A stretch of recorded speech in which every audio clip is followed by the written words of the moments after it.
ഇന്ദു നമ്മൾ ഡോക്ടർ മുട്ടായി കുട്ടികൾ കഴിക്കരുതെന്ന് പറഞ്ഞോ? ആ എന്നിട്ട് അപ്പൊ എന്ത് ചെയ്തു?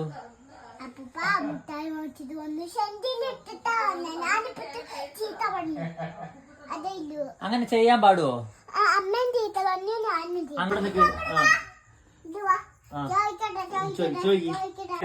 ഡോക്ടർ എന്ത് പറഞ്ഞു? മുട്ടായി ഇട്ടിട്ട് വന്നേ, നീ അങ്ങോട്ട് ചോദിക്കരുത്, നീ വാങ്ങിച്ചിട്ട് വന്നാ ഡോക്ടർ എന്താ പറഞ്ഞു? എന്താ പറഞ്ഞ മുട്ടായി കഴിക്കണ്ട പറഞ്ഞു. ഈ മുട്ടായി ചോദിക്കാൻ പാടില്ല, മുട്ടായി വാങ്ങിക്കണ്ട പറഞ്ഞു. ഓ ശരി, ഓട്ടോയാണ് പറഞ്ഞ. നീ ചോദിച്ചോ മുട്ടായി? അപ്പുകുട്ടന്റെ ഓട്ടോനാ. എന്തൊക്കെ പറഞ്ഞു? മുട്ടായി കഴിക്കാൻ പാടില്ല, പനി വരും പറഞ്ഞു. അതെ പറഞ്ഞില്ല. എന്തിനാ മുട്ടായി വാങ്ങിച്ചത്? എനിക്ക് എന്തിനാ മുട്ടായി വാങ്ങിച്ചേ? എനിക്ക് എന്തിനാ മുട്ടായി വാങ്ങിച്ചത്?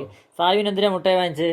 അതോ എനിക്ക് പനി വരാൻ, അതാണ് വായിക്കാൻ പനി വരാനുള്ളത്.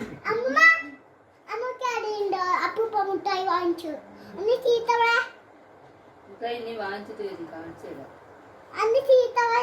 അപ്പുകുട്ടൻ ഡോക്ടർ എന്താ പറയുക? ഫോണിൽ കളിക്കണ്ടാവല്ലോ, അതും പറയും. ഫോണിൽ കളിക്കാനും പാടില്ല, മുട്ടായി കഴിക്കാൻ പാടില്ല, പനി വരും. കരയാനും പാടില്ല കുട്ടികള്, വാശി പിടിക്കാൻ പാടില്ല, വാശി പിടിക്കാൻ പാടില്ല, ഫോണ് കണ്ട എന്താവും പറയും? കണ്ടു ആകും.